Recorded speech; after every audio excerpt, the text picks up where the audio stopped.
Good morning, everyone. This is Kamar. I'm currently pursuing MBA at MNSU Mankato. And Dr. Queen B, I'm sorry, I'm trying to present. I had an issue this morning. I was using another link, I guess, so I couldn't join. I was waiting since 8:15, but yeah, I just saw a message from Dr. Yvonne with a different link, so I had to click on that, and I'm here now. So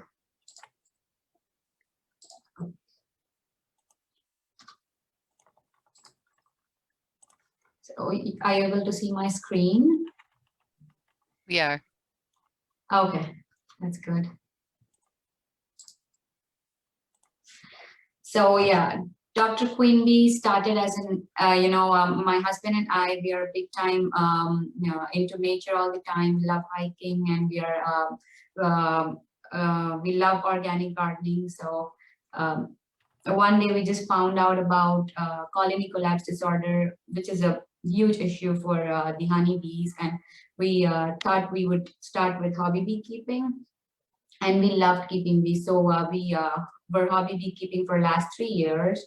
And during this process, we learned a lot about the honeybees, and we could relate with the issues they had, and also with the whole nutritional facts about them. So it's so amazing to learn from them that so the colony collapse disorder is mainly because of the lack of diversity in their food due to the farming practices these days, because there's only monoculture versus having those multiple crops, and the honeybees cannot get the food as they were earlier. So there is this disorder, and also chemical residue is another issue that's a big problem for them, and that's also a cause for the colony collapse disorder.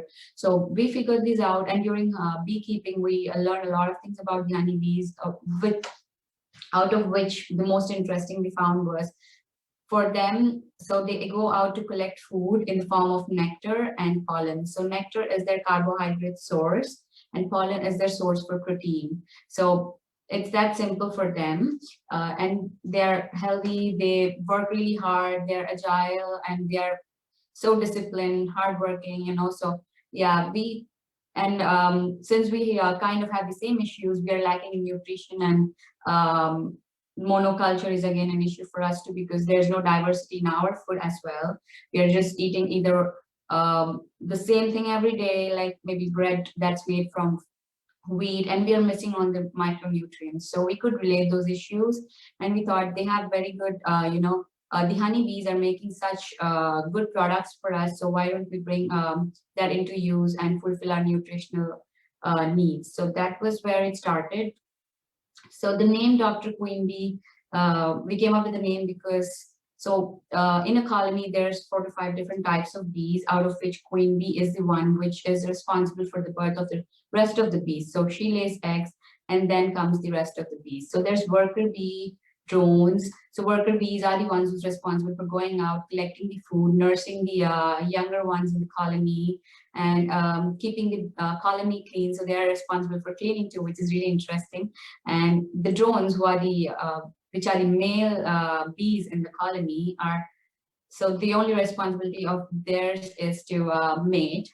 So there can be the new bees, and yeah, that was really interesting to learn. And the name Dr. Queen Bee came up because Queen Bee is the one who's responsible for all of this ecosystem in the colony, and so we are able to get those really good products from the beehive that are really good, that are not only beneficial to the honeybees, but also highly beneficial to us. So that's why we came up with the name Dr. Queen Bee. And yeah, it is a healer. So it is acting as a healer, and it's helping us get that nutrition and be healthy.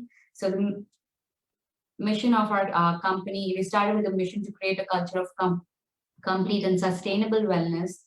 So by bringing superfoods from the beehive to the communities. So that is the idea.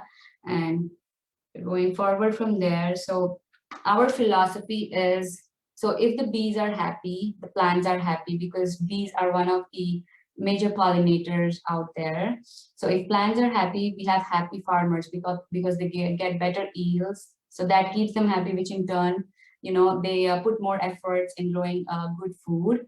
So if farmers are happy, they keep the health the earth healthy. That's because they give food back to the earth. That means they try to grow organically, and they're putting things back into the earth, so making the soil a better of a better quality, so we have a healthy earth. So that's our philosophy. It's a whole circle, everything is connected, is what we believe in. So that's what we're trying to do. Yeah, explain why we have the name Dr. Queen Bee. And so the problem in the market that we figured out is there's lack of awareness of superfoods from the beehive. So most of the people, when we talk about beekeeping or anything related to bees, so the first thing that comes to our mind is honey. But the thing is, honey is a very good product, but that is not the only product that we can get out of beehive. It's one of the, I would say there's more nutritional products from the beehive versus honey, but we are not aware of those. So like bee pollen, propolis, royal jelly, so all of these come from the beehive too, and they have their own magical properties and health benefits to them. So there's lack of that awareness, and also harvesting and post harvesting challenges of bee pollen is another thing. So bee pollen is, I don't know if you've seen, but when bees go out and collect food, they just have those small little balls on their back foot, which are rolled into. So that's a combination of a little bit of nectar and that pollen, that yellowy thing on the flowers. So it is highly perishable. So within 8 hours, it goes bad. It gets fermented. So that is a big challenge, to get it dried and to get all the impurities out of it. Impurities in the sense those debris and maybe a few parts of the wings of the bees. It could be anything. So yeah, that is a big challenge. That's what we are working towards. And another challenge is there's limited supply of bee pollen, due to which there's not proper marketing, and people are not aware of it. So the limited supply again is, they're all interconnected again. So since there is not awareness, there's no supply, or it's the matter of demand and supply here. Since there's no demand, there's no supply. Since there's no supply, there's no demand. So yeah, just trying to figure that out. And yeah, we are working in that direction. And so the action plan is, we are planning on working locally with the beekeepers in Minnesota. So collaborating with them, trying to gather pollen and trying to figure out how we can make it a product that can go onto the shelves without getting bad. So there are ways to do it, but we are trying to figure out those economical ways to get there. So yeah, working on a feasible solution to harvest and market bee pollen. So launching value added honey is one of our things too. So just honey is considered a commodity, because it's just like salt and pepper, you can get it. So we are planning on adding more value to honey. So that's by adding herbs and spices, and like basically adding more nutritional value to honey, and making it a product. So then we're planning on launching bee pollen. So the other big challenge regarding all these is marketing these products, because most of the people are not aware of it. It's going to be a big challenge of making them understand the fact that they are available there, and they're natural, they're highly beneficial. So that's what is challenging. So other good thing about bee pollen is one of the most direct forms of protein available in the nature, and it's one of the most purest. So what happens with protein usually is, for example, if we consume meat for protein, it takes about 6 to 8 hours for our body to synthesize and generate those amino acids, which our body ends up using as using to build our muscles, or in the form of protein. But the thing with bee pollen is, it's a direct source of amino acids. Our body doesn't have to synthesize it. It's all ready for the body to be used. So that's the best thing about it, I think. And yeah, so and the better thing is that we don't have to consume a lot of it. Just one spoon of it is good to go. So that's all we need about the bee pollen. And yeah, that's the idea. We're working on it. As I said, the big challenge we think is marketing and getting that awareness out in people about these products. So I think, yeah, that's it. Thank you. I'm I'd love to hear questions and suggestions from all of you. And this is my first time presenting, and I was not sure if, we were going to do a formal presentation or not. I was really confused about it. I just put this deck together last night, like for maybe 20-25 minutes. So yeah, sorry if there's any mistakes. Just yeah. No, thank No you. worries. Thank you for your presentation, Kamer. For people who have questions, feel free to use the chat function and post your question in chat, or use the raise your hand function. Kamer, so for the benefit of the people on Facebook Live, if somebody has a question, we'll have them ask their question out loud in chat so that they can explain the question, and then those who are following us on Facebook Live can hear it as well. No problem. Kamer, I thought you did a great job. Thank you. One of the things I wanted to mention is both Kamer and David, who are presenting today, are students at MSU. Both of them agreed on short notice to fill in today and present so that we could have kind of a student day with student entrepreneurs. So thank you both for doing this quickly like this. This is awesome.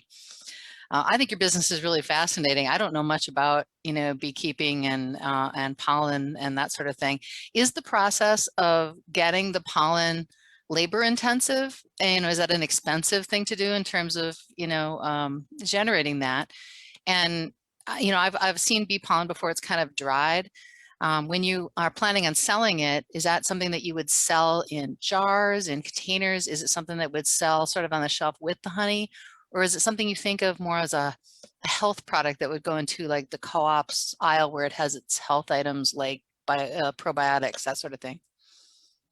Right. So bee pollen collection is a labor intensive task, but the more than that, I think there's another challenge to it where the colony is supposed to be really strong for us to collect the bee pollen. So we cannot necessarily collect pollen from all of the hives, and also because bee pollen is the food to the beehives too, we cannot collect all of it. It's just cruel to them. So and also they collect in excess. So if we collect a little bit of it, that's okay for them. So there's about the sweet spot is we can collect about 60 to 90 minutes a day, and every alternative day. So per colony, we can end up getting 3.5 ounces approximately if we do it that way. And yeah, so these right now on market, there is dried pollen on the shelves. So some of them fall into the there's a brand that is putting it in the category of supplement side, and there is one that just goes into the shelf along with honey. So our idea is to have bee pollen by itself as well as with honey. So that will be one of our value added products for honey, where we would be adding bee pollen with the honey, where honey would end up having more protein content. So yeah, that's like a protein supplement as well. Excellent. Yeah, excellent presentation. Thank you. I don't know, are you aware that right down the street from us in Janesville, Minnesota, on the National Historic Registry, we have the first bee museum being put together by Larry Hoffman, LarryHoffmann.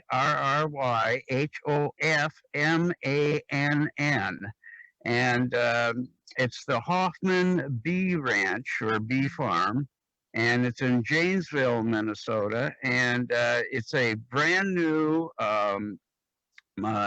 actually, it's the first bee farm in the state of Minnesota. And it's going to be a very, very interesting farm, because I know that the reason I'm so intrigued with it, because music plays an important role on the quality of the honey. And here we go, Minnesota can produce some fabulous, fabulous honey, and I'm really looking forward to coming on. Very good. Thank you. Thank you. Thank you, Bobby. You bet. Yep. I think there are a few questions. Yep. Kamer, Matt Lassard has the first question here. Can you also pull down your shared slides? Oh, And I'm then we sorry. can have the Sorry full about that. chat available. Sure. Yep, there you go. Thank you. What have you found to be the best pollen? What type of bee? And then my second question is, are you going to own the bees? Have you thought of vertically integrating so you have ownership of bees? Thank you for the question, Matt. So regarding the bee pollen, more than the type of the bees, it's about the source from where the pollen is being collected. So depending on that source, the properties of pollen changes other than the protein content. So for example, back in India, coconut pollen is considered really good. It's said to have highly beneficial properties considering the goodness of coconut. And also there is sesame pollen. I don't know if you know about us. I don't know how you pronounce it here. So there is sesame oil that is used here these days. I'm pretty sure a few of you might be knowing about it. So there is sesame pollen, which is said to be really, really good for diabetic people, considering it benefits of added benefits of calcium in it, and the other benefits for bones and stuff. So yeah, it's mainly dependent on what you're looking for in addition to the protein source. So yeah, that's. And regarding keeping our own hives, currently we have 10 bee hives. So for now, that's our plan. We'll continue, having 10 hives. But the idea for scaling up is to collaborate with other beekeepers. Maybe at some point of time, we might increase the colonies we have, but it is not something we would be doing in next couple of years at least. Thank you. Awesome. Stephanie with Magua, if you haven't noticed, she dropped her email in chat to connect after this, but then Gary had the next question. Well, I think you already answered that. So you don't have any hives. So in terms of where you're at now, this is a concept, or you're going to be kind of a broker of hives with working with others? Is that where you'd like to go and maybe own some hives? So just in right now in business development, this is your concept and you don't have any bees yet, but you're putting this framework together to move forward. Is that where you're at? Am I understanding that right? So no, actually we do have a company in India already, which we are working on. We launched our first product, raw honey, and one single source honey, which is jamun honey. It's called Indian blackberry. So those are the two products that we launched as of now, and it's going pretty well there. So the idea here is to collaborate with beekeepers, versus just having our hives, because there is high potential in Minnesota. Minnesota is one of the best places to keep, bee colonies. So just trying to use that potential, maybe, and also make it more beneficial to the beekeepers, because bee pollen is, I think, 2-3 times more expensive than honey. So yeah, in comparison to that, if they end up making bee pollen, it's more, that will make them more financially independent and financially strong. So why not? Yeah, well, thank you. Yep. Thank you. Paul has a question for you. Yeah, Sure. Brian. Question is, the area is getting pretty short on pollen producing plants. How does someone who has some acreage get access, because it's very expensive to plant the seeds for flowering, to produce for the bees? Are there programs through the, various areas of government to help support planting, the government set aside acres? Thank you for the question, Paul. So yeah, there is a lot of programs from the government, especially from the U of M. So there's a good awareness. They're trying to spread awareness among people of planting the pollinator-friendly plants, flowers, and also having pollinator-friendly gardens if they have a small garden too. So there is definitely programs that help us do that. I can get that list for you if you're interested. But I don't have it handy right now, but I'm aware that there are a lot of that programs out there. Thank you. I found one and posted it for you, Kamar, in chat. In addition to that link in chat, when you talked about the value added honey that you plan on creating, It might be worth connecting with Sam Ziegler with Green Seam for some advice on this. But the U.S. Department of Agriculture comes out with value-added grants fairly often, and they're specifically designed for programs that take an agricultural product and find a way to add value to that in helping make those happen. Sam Ziegler could help you find out if those grants would work for what you're trying to do. Thank you, Ran. Actually, I am in touch with Sam already. We had a couple of meetings, and he did help us with a few, licensing questions and stuff like that. So yeah, we are in touch with him, and he's a great resource. It's really helpful. So, and we're also working with AURI for the other things. So yeah, it's going well in that part, on that direction. So Awesome. thank you. And I think there is a question from Gary about where do you have your beehives? And yeah, we do have our, initially they were in Mankato area, then we moved to Brooklyn Park, but again, this year we're planning on getting them back to Mankato. So yeah, let's hope we get them back. Sorry, Gary, I missed that question. And speaking of being in Mankato and Brooklyn Park, you mentioned that Minnesota is very good for beekeeping. Why is that? So it's very interesting, keeping the winter in mind and having approximately, I would say, 6 to 7 months of winter here. It's still good because, there's that burst of bloom here. Once there is spring, there's that burst and that freshness of nectar. So there's a lot of nectar and pollen for the bees. So it's a happy place for them to be. So most of the, good beekeeping states in the United States are in the northern part rather than the south, which we would consider to be, yeah. Awesome. So. Awesome. And then Lindsay has a question. And then after Lindsay's question, we'll have to ask the final 1 million cups question here. Hi, this is a great idea. I'm very excited to hear about your company and what you're trying to do. I was wondering, who you consider your ideal customer. I was looking at your website and there's just a couple of products. I don't know if you've got a different range of offerings that you're planning to do, but it seemed somewhat expensive based on like what you would buy. I know it has a lot more value added, but I was just curious based on the price point, who's your ideal customer for it?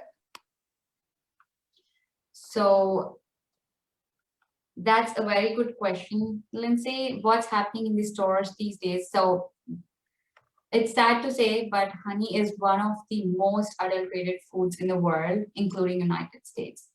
So, it's crazy on how people are able to, get with new ideas of how to adulterate it and not get the right product on shelves, So the factor is cost again. So if we want the honey to be at that cost, it's not practical to get pure honey at that price. So in order to do that, most of the honey that we get is adulterated with syrups from mostly China, and it's imported from different countries. So if you're really interested about it, I would suggest watching an episode on Netflix. Documentary's name is Rotten, and there's one episode on honey. So yeah, it's very interesting to see how how people actually try to get through the filters that are created, to adulterate and get that filthy product onto the shelves. So yeah, that's how it is. And yeah, regarding the price, as I mentioned, it's not really practical to get the if honey is pure, to get it at that price that's being available in market right now. Let me give you an example. So in Costco, there's 3 bears of honey. That's about I think that's 4.5 pounds, and that's $9.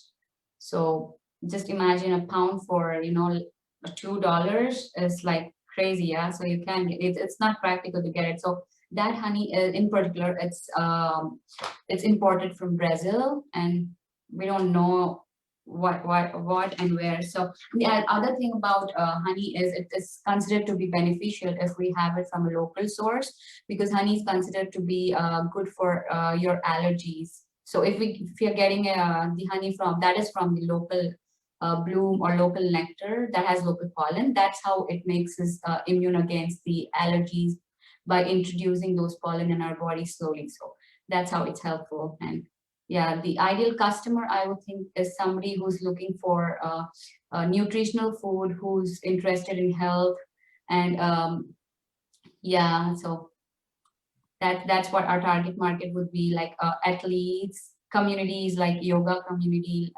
hikers communities, like moms with kids who are looking for nutritional food for their kids.